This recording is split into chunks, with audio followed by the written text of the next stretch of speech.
J'ai 16 ans, je suis une personne immigrante, ça fait depuis 2 semaines, j'ai ma nationalité canadienne.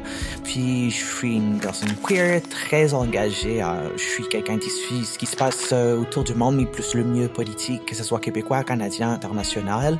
J'aime toujours puiser plus loin parce que je vois par exemple un titre d'un article, je veux comprendre l'article, je veux comprendre pourquoi c'est écrit, je veux comprendre aussi la personne qui l'a écrit, est-ce elle est neutre, elle est impartiale, donc c'est plusieurs choses, mais c'est juste de la curiosité.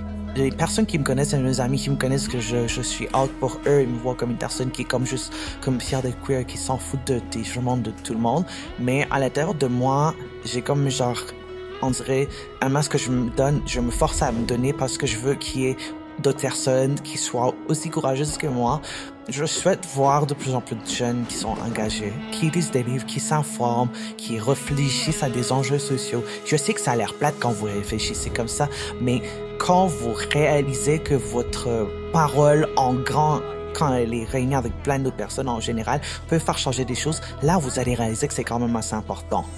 Le monde idéal pour les personnes queer, c'est un monde où, en fait, on a un sens de communauté.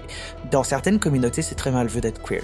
Et je pense, selon moi, qu'il n'y a pas d'espace où les personnes queer racisées vont se rencontrer entre eux parce que, en fait, ils ont peur de « Oh, mais tu sais, telle personne, je sais qu'elle est queer, mais moi, elle sait pas que je suis queer, puis moi, ça va être traité pour eux, blablabla. » Vous êtes tous ensemble dans presque le même bateau, donc juste rejoignez-vous, trouvez des moyens de communication, trouvez-vous des espaces pour discuter, trouvez-vous des espaces pour opérer des plus grands changements, rejoignez-vous, collaborez, aimez-vous, allez dans des endroits où on n'est pas les bienvenus, mais où on va créer des précédents qui vont permettre à d'autres personnes queer d'entrer dans ces milieux-là, de briser des plafonds de verre pour permettre à des plus grands changements. C'est plus cet aspect d'entrer dans les sphères de pouvoir, d'opérer des changements de l'intérieur.